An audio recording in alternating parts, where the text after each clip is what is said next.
Every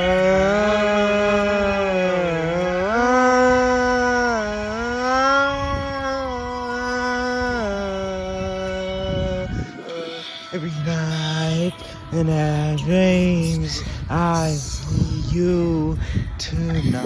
I feel you. Depuis 1987, les Canadiens souffrent des crises de logement, de famine et d'inflation. C'est pour cette raison que le Canada a embauché des agents de l'ONU, Adam Bibi et Alain-Charles Gomis, afin de promouvoir le succès des projets d'amélioration de vie dans notre pays. Alors, quelle est la solution à ce problème? Allons demander aux deux anciens de McGill, ici avec nous aujourd'hui. Les ressources naturelles sont cruciales à ta vie de tous les jours. Votre maison, Vos habits, votre nourriture préférée. tous des produits de l'exploitation.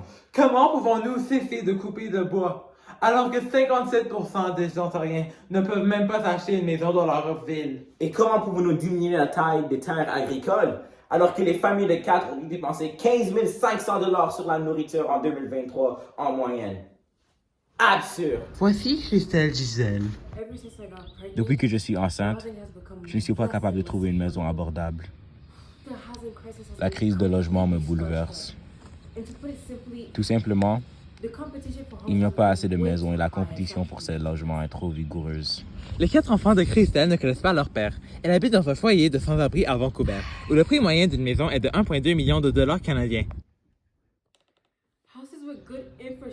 Les maisons avec une bonne infrastructure ne sont pas du tout abordables. Genre, les fraises sont quoi? 3,80 $ par livre? Je peux même pas nourrir mes 4 pauvres enfants et moi-même. Moi-même de l'autre côté du Canada, des problèmes comme ceux-ci ne sont pas inconnus. Je travaille dans une ferme à Timmins, près de Craft Creek Row. Ma journée consiste à faire pousser des légumes comme des carottes, des concombres et des asperges. Monsieur Laflamme s'occupe d'une des rares terres de classe 3 en Ontario. Lorsque j'ai entendu que les gens voulaient diminuer l'exploitation de leurs ressources naturelles, j'étais immédiatement inquiet car je savais que ma ferme était trop petite pour vivre ce changement. En plus, 11% des emplois dépendent de l'agriculture au Canada. Pourquoi éradiquer tous ces emplois? 1,3 million de Canadiens sont actuellement au chômage. L'exploitation de ressources naturelles va créer de nombreux emplois pour les Canadiens. C'est nous qui nourrissons le Canada. Grâce à mon travail et mes efforts, vous pouvez trouver des légumes dans vos marchés locaux. Déjà, le Canada importe environ 4 milliards de dollars de légumes annuellement.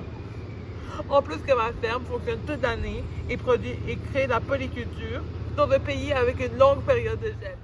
Tout comme Robert, cette jeune Québécoise croit fortement à l'exploitation du bois. Le Canada manque de travailleurs dans le secteur primaire en masse. Là. Je travaille pour le groupe Gecko Star, un groupe qui extrait du bois, là, une compagnie de bois. Et vraiment, ça me passionne. Je le fais pas pour le look, je fais pas pour la paye, pas pour la réputation, mais sincèrement, là, je veux juste aider mon pays. L'emploi de Michael consiste à déforester des territoires. Ce bois est utilisé soit pour faire des immeubles, soit pour laisser de la place pour l'agriculture ou pour faire du papier. Michael est une des seules femmes dans son environnement de travail.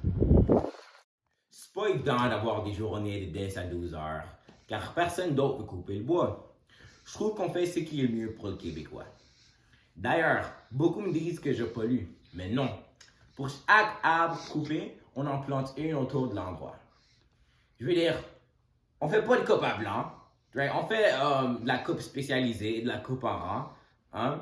Et on s'attaque aux arbres non commercialisés.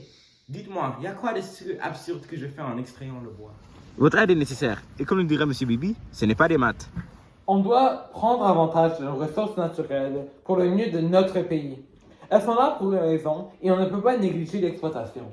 Par exemple, les mines canadiennes peuvent employer beaucoup plus de gens. 50% des minéraux sont exportés avant même d'être transportés, lâchant des millions d'opportunités au secteur secondaire. Avec votre aide, l'ONU, d'ici 2030, nous pouvons facilement accomplir d'une multitude de 17 objectifs de l'ONU. Ceux-ci comprennent mettre fin à la faim, éradiquer la pauvreté, l'amélioration de l'économie à l'échelle mondiale et créer une bonne infrastructure pour tous. Aider n'est pas compliqué. Trouvez des emplois dans le secteur primaire, promouvez l'utilisation des ressources naturelles et améliorez votre pays aujourd'hui. Un message du gouvernement du Canada.